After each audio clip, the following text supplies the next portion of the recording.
Right, this is very low specifications, and not even running any mods or anything. This is just 720p, seems to be running fine. I wonder if we could do 60.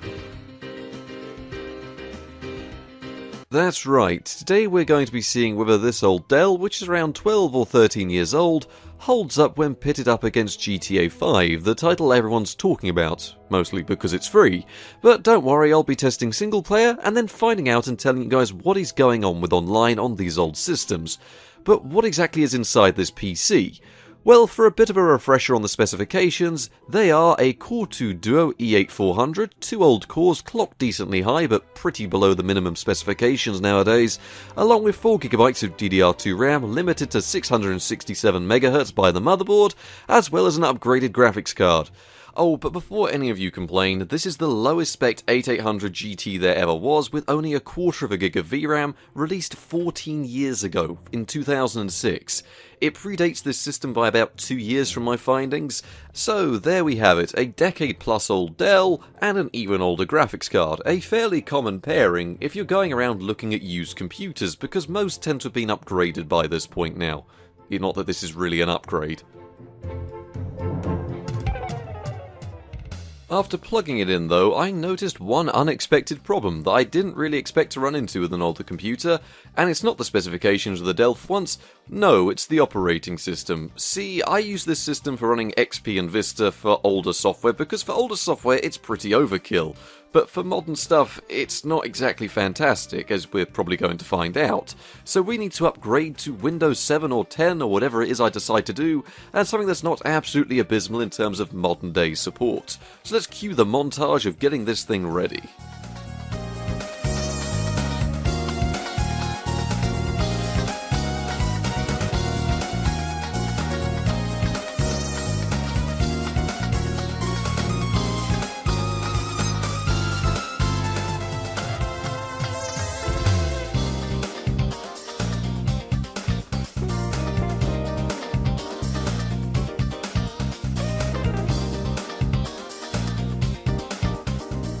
We're going to be using the base version of Windows 7 64-bit because it means I don't have to debloat Windows 10. Because on a system like this, RAM is going to be crucial to seeing any type of playable frame rates.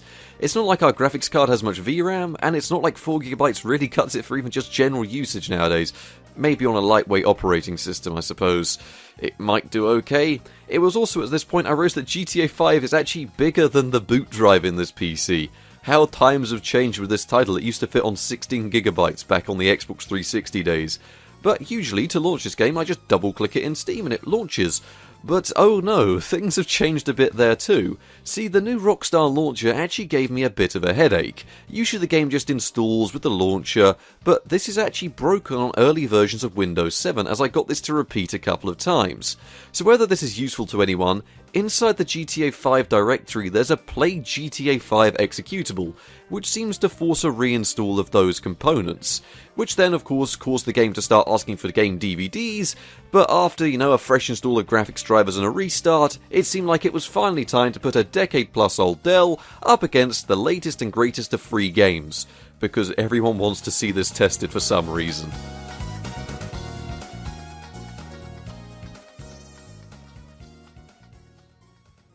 Now, I'm not saying this isn't fantastic or amazing, but GTA 5's optimizations were awesome even on release. I remember getting some 4K screenshots on a HD 7770, and that was my first proper decent graphics card, and that's slightly below the Xbox One in terms of power.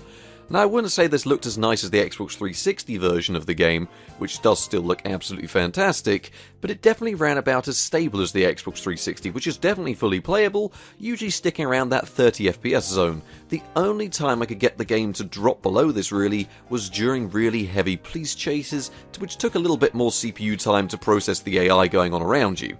Really though, it ran absolutely fine, I didn't have any issues with them, but all in all, I think the game ran really smoothly. And you're probably asking, why am I using Fraps not MSI Afterburner?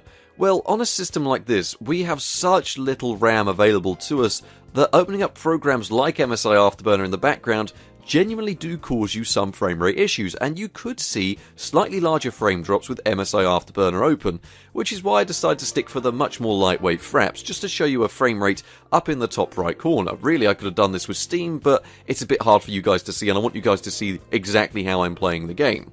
Either way, single player was a massive success, and we are running well beneath the minimum specifications, with the worst 8800 GT there ever was released, and a Core 2 Duo, which is, I'm pretty sure, below the minimum specifications of requiring a Core 2 Quad.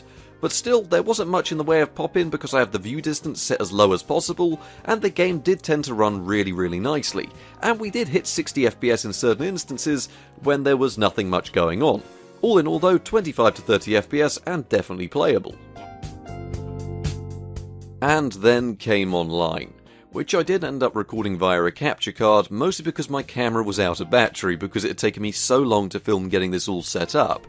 And it was also probably best because it shows the difference in frame rate, as Fraps was having a few issues with online and could impact performance more in online. I'm not too sure what's going on there. But anyway, GTA Online networks is peer-to-peer. As you can see in sessions with low player counts, the frame rate is exactly the same as it is in single player, sometimes even better because by default, GTA Online is scaled down from single player, and a lot of the CPU intensive tasks like vehicle deformations and things like that are going on in the background aren't there in their entirety online. So what you end up with is a game that ends up sticking much closer to 30 FPS in these low player count sessions. But it wasn't like this for all of GTA Online.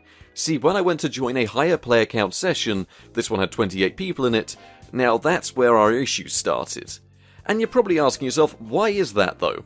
Well, my general understanding is that the game's netcode is designed for 16 people, as that was the maximum you could get on the last generation where the game was really well optimized. Expanding on this though, everything was bolted on top of this default online experience. Pair this with how the clients operate peer-to-peer, only occasionally validating a Rockstar central service for things like save data and scoring, it leads to a rather large CPU overhead even when nothing intensive is going on. Now, under 16 players, the experience seemed fine, although 16 players could prove rather intensive for this little dual core, but once we start going over this, now the CPU really starts struggling with input latency going through the roof, as well as the frame rate tanking in certain instances. Sometimes the game felt like it was locked to about 12 to 7 FPS, it was not high at all. And given the limited testing I've done, it just seems like the netcode struggles with those larger player counts, and it seems to impact the CPU quite heavily on the first two cores, which might be there to deal with syncing up the actions of other players. Unfortunately, on most lower end systems and dual core systems, you only have access to cores 0 and 1. So that's probably why it's quite intensive, and it also lines up with what people have reported on the Xbox One and PS4 versions of the game. That's because they have rather weak single-core performance, especially on CPU cores 0 and 1, because those are hammered the most. But anyway, that's enough rambling about how the game's online tends to impact performance, because I'd really need to do some proper in-depth testing to validate any of this. This is more just a few tests I've done on my Ryzen system, this Core 2 Duo system, the Core 2 Quad system I had lying around, and it all seemed to have a high impact over that 16 player count threshold. So if you wanted just to play with friends, you could have a great time. But how about we recap our entire experience running GTA 5 on an old Dell computer.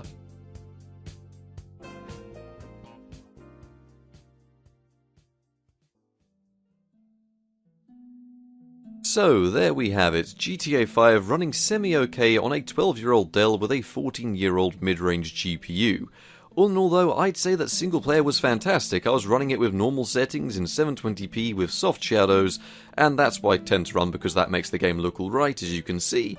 And that was absolutely fine. Online was perfect up to 16 players, although after this your results may vary. Generally it's not going to be very nice. It's very hard to test online, as sometimes it seems okay, but a vast majority of the time it seems like it's a laggy mess.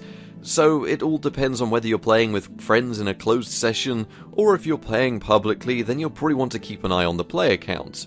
All in all though, this is a really good game to benchmark. I mean, it does struggle on certain sets of hardware, but it's a beautifully optimized game, and it's the reason I still test this game in 2020. It can stress my main PC if I want it to, and it scales back so far that we've ran this on 240p on laptops I've picked up from the boot fair.